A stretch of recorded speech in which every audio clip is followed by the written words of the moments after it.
Hi everyone, this is VT Gopinathan, Assistant Professor, Department of Aeronautical Engineering from Hindustan College of Engineering Technology, Coimbatore.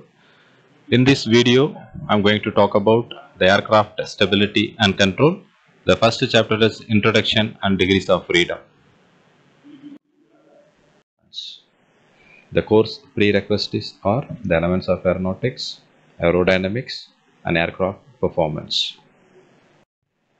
The course learning objectives are to understand the basic static and dynamic response and controls of an aircraft, to study the static response of an airplane in the longitudinal axis, both voluntary and involuntary changes in the flight conditions. The third one is to understand the static response of an airplane in the lateral axis which is passing through the spanwise direction. The fourth one is to familiarize the concept of static response of an airplane in the directional axis which is passing through the center of gravity. The last one is to analyze the dynamic stability response of an airplane under various flight conditions. After the completion of the course outcomes are the students are able to recall and understand the concept of degrees of freedom of your mechanical system. Here the mechanical system is considered as an aircraft, and the importance of stability and control. The second one is understand and determine the stability parameters of wing configuration, tail configuration, elevator configuration towards the static longitudinal stability, and additionally derive the formulation of center of gravity position for stick fixed and stick free stability cases. The third one is understand the concept of lateral stability in terms of adverse yaw, aileron reversal, aileron control power, cross coupling effect of an aircraft. The fourth one is understand the importance of weathercock stability or the directional stability and the criterion for one engine in operative conditions, rudder requirements and rudder log. The last one is understand the aerodynamic stability derivatives with Routh's discriminant and acquire the knowledge about the various dynamic stability issues like spiral divergence, directional divergence, Dutch roll, Cougoid motion, spin, spin recovery and auto rotation. When we are talking about the airplane stability and control, then we have to consider three important key parameters. The first parameter is considered as stability. The second parameter is the controllability. The third parameter is the maneuverability. If we are considering the stability, controllability and maneuverability, these three parameters plays a major role in the airplane design. The airplane can be a commercial purpose airplane or the airplane can be a fighter or highly the maneuverable airplane. The stability means it is ability to stable. When there is a small disturbance in the airplane, then the airplane itself should coming back to the original position with the help of the restoring forces without any control actions by the pilot. If the pilot operates the control and controlling the airplane, then it is coming under the controllability. The third one is the maneuverability. When the airplane is doing a good maneuvering, of course, the stability should be relaxed. So, if you are taking a commercial purpose airplane or general transport airplane, that airplanes are inherently stable airplanes.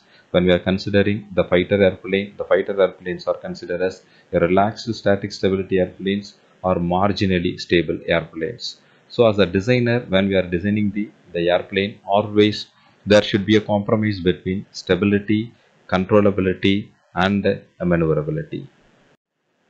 So before getting to the airplane stability and control, it is very important to know our basics regarding the airplane parts and function.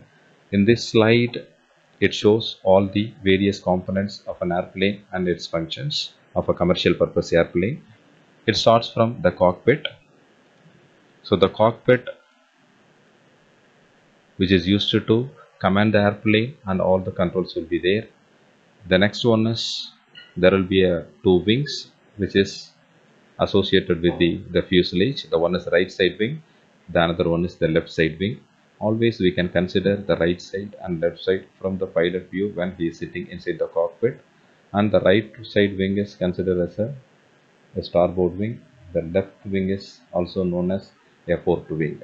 So the wings are the configuration which is generally used to generate the lift force. Then there will be a propulsive component, that is engine. It is used to the thrust, so that is another component. The next one is when we are considering the wing configuration. In the wing configuration, in the leading edge part, there will be a slots. Similarly, in the trailing edge part, there will be a flaps. So generally the slots and flaps are considered as a secondary control surfaces which is used to improve the performance of an airplane when the airplane is going for takeoff as well as the landing. Similarly, there will be a spoiler. Generally, it is used to reduce the runway length of an aircraft. In all the commercial airplane, we could notice that near to the wing tip, there will be a blended part. The blended part is using considered as a winglet.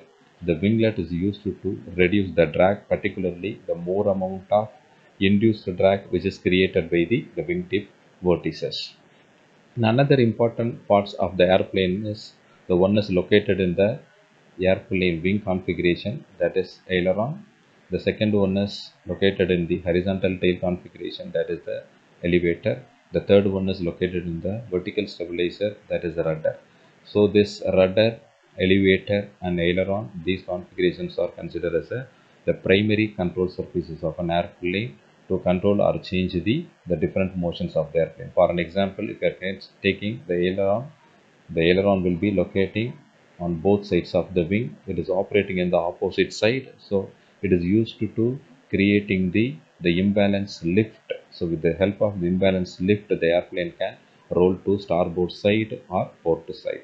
Similarly, the next one is pitch. The airplane nose can pitch up and down with the help of elevator. Similarly, the airplane nose can yaw to right side and left side with the help of rudder. So these three are the primary control surfaces. Then the rear side, complete rear side of an airplane is considered as a empennage area. In this empennage area, there will be a stabilizer, that is horizontal stabilizer. Then there will be another stabilizer is called the vertical stabilizer. So these two are the things which is used to stabilize the airplane motion. Stabilize the airplane motion. So these are all the very basic components. Of course, there is a fuselage which provides the more amount of volume to carry the payload, as well as this is the main important component of an airplane which is used to hold all the things together, because the wings are attached with the fuselage, the horizontal stabilizer as well as the vertical stabilizer. Sometimes in some of the aircraft we could notice that the airplane engines also attached with the fuselage. So the fuselage are used to hold the things together. The next one is the historical developments of airplane stability and control.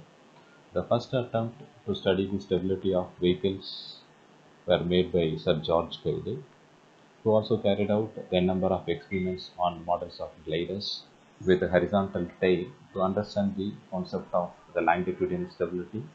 Similarly, the rudder to understand the concept of directional stability. In the later period, the Otto Lilienthal, who is called as glider king, during 1890 to 1895, and the Wright brothers carried out a number of experiments on the gliders, which led to a better understanding of stability and control. This better understanding the concepts of stability and control through their experiments led to the first successful flight on December 17, 1903 by Wright brothers. If we take the Wright brother models, the Wright brother had a canard configuration ahead of the wings. The purpose of this canard configuration is the control of the pitching motion. Similarly, the Wright flyer first model had a vertical rudder in the rear side, that is for the directional control, but there is no ailerons for the rolling control. Instead of the ailerons in the Wright flyer configuration, uh, the control motion was obtained by the warping the wings. So the diagram shows the Wright brother flight, successful flight on December 17, 1903. So here this configuration is located the head of the main wings. This is called a canard configuration. Here there is the vertical stabilizer, that is the vertical rudder, that is for the directional motion. Here near to the wing tip there will be a wing warping. Here there are two set of wings are there, that is a biplane configuration. The next one is the continuation of the historical development. The first airplane with ailerons was built by the Louis Blériot in 1907, and the first airplane with horizontal tailplane. That horizontal tailplane is located in the rear side. It was constructed by a Worden Rowe in 1909 to improve the rolling stability as well as the yawing stability of an airplane. As regards the theoretical analysis, all the concepts were documented by the Lancaster in the era of aerodynamics. He also mentioned about the longitudinal motion. That motion is called the Fugite motion. In the later period, in the 1911, G.H. Brigham published a book entitled The Stability in Aviation, and it has the more amount of mathematical analysis of the flight following a disturbance. Still, we are using so many mathematical expressions to understand the concept of stability through their book. Here, the diagram shows the Louis Blériot aircraft and Worden Rowe aircraft.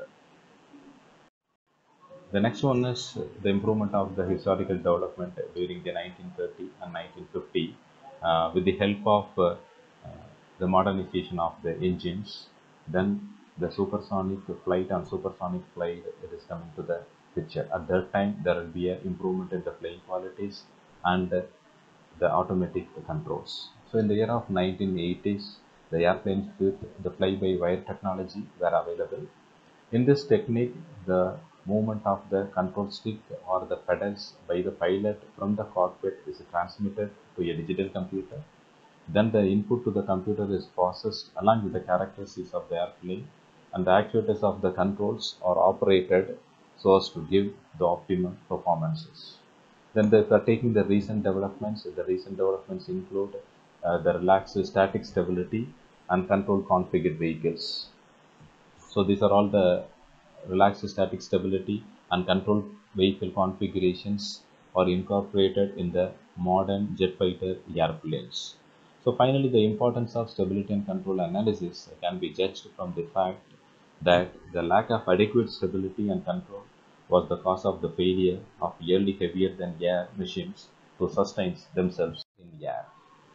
The next important thing is the axis system. Whenever we are talking about the airplane stability and control, the first and foremost thing is the equation of motion. When we are writing the equation of motion to analyze the dynamic stability of the airplane, the axis system is more important. When we are taking the axis system, the two axis systems are more important. The one is the body axis system.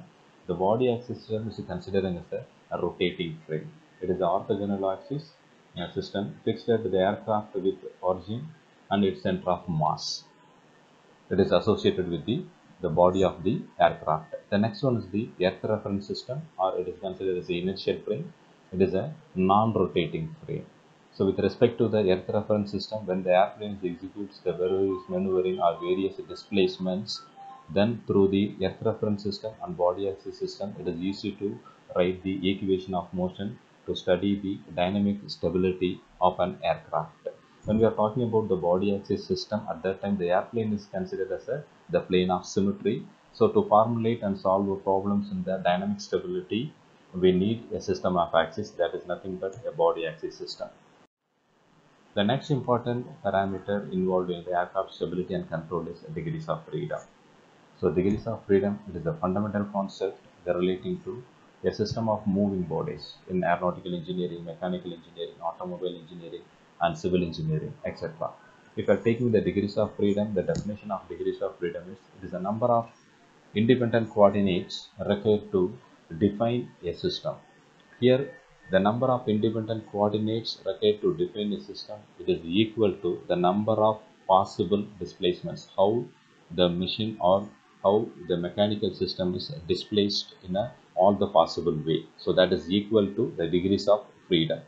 So the degrees of freedom, if you are taking for an example the aircraft, it includes the translational displacements as well as the rotational displacements. The rotational displacements means the displacement about an axis.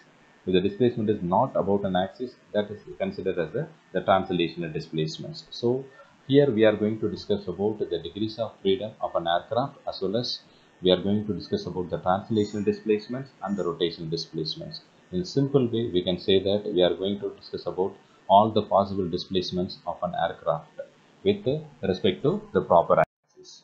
When we are taking the degrees of freedom of an aircraft, here the aircraft is considered as a rigid body. The first one is we are going to discuss about the rotational displacements. To understanding the displacements or the degrees of freedom of an aircraft, it is necessary to understand the axis system of an aircraft. Generally, there are three axes are considered in an aircraft. The one is the longitudinal axis. The longitudinal axis is generally the passing through from nose to the tail position. So that is nothing but the longitudinal axis. The second axis is passing through the span-wise direction. So the span-wise direction is nothing but from wingtip to wingtip. That axis is called as a lateral axis. The third one is which is passing through the center of mass or the center of gravity. That axis is called as a normal axis or directional axis. Normal axis or directional axis. So there are three axes we can consider. When we are talking about the rotational displacements, for an example, if you are taking a longitudinal axis, above the longitudinal axis, if you are rotating the airplane, the one wings goes up, the another wings goes down. So above the longitudinal axis, the airplane can take the wing rolls up and down. That moment is called the rolling moment. So the first moment is the rolling moment. So the rolling moment is considered as a rotational displacement because it is rotating above the longitudinal axis. The second one is the lateral axis, which is passing through the span-wise direction. So above this lateral axis, if you are rotating the airplane nose can goes up and down. So above the lateral axis, the airplane nose can goes up and down. So the rotational moment is called a pitching moment. So that is the second one. Similarly, if we are taking the third one, that is the normal axis. So above the normal axis, the airplane nose can yaw to right side as well as the left side. It can slide above the right side and the left side. So that moment is called yawing. So above the directional axis or normal axis, the airplane can have the yawing moment. When we are taking these three different rotational moments, rolling, pitching and yawing, the motion is always above the center of gravity. So when we are considering the airplane is considered as a rigid body, about the three different body axes, the body axes are nothing but longitudinal axis, the second one is the lateral axis, the third one is the directional axis.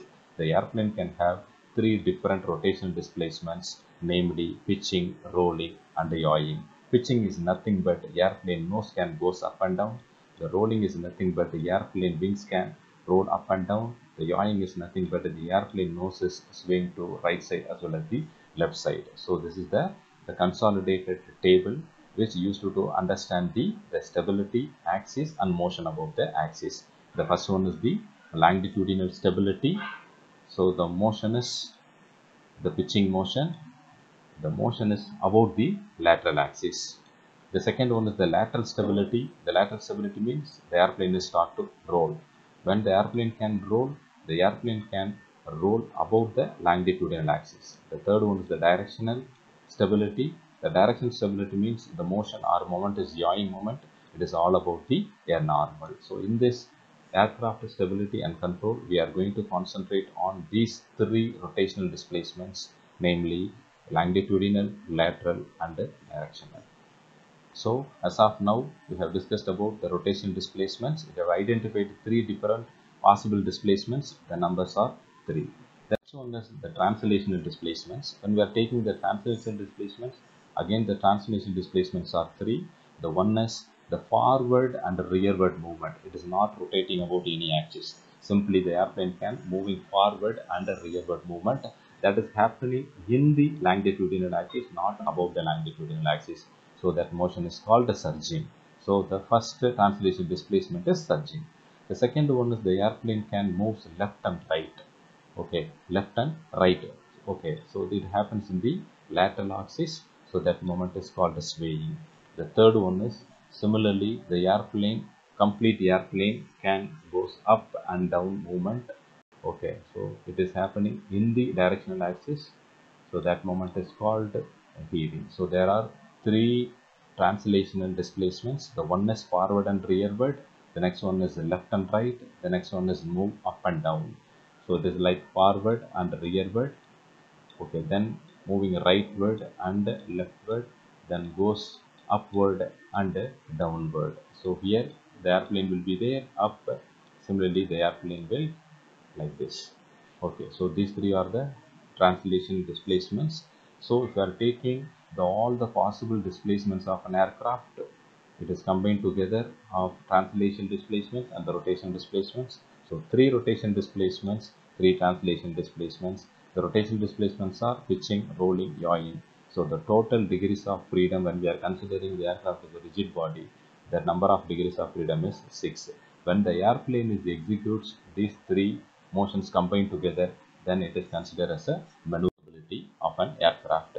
In another, the pictorial representation for the better understanding about the three different axes and the three different rotational displacements. So again, I am repeating this. So this is the longitudinal axis. So this is the lateral axis which is passing through the spanways direction. The third one is the vertical axis, so that is for the directional stability. So when we are taking this longitudinal axis, the airplane can have the rotation displacement, so that airplane can roll.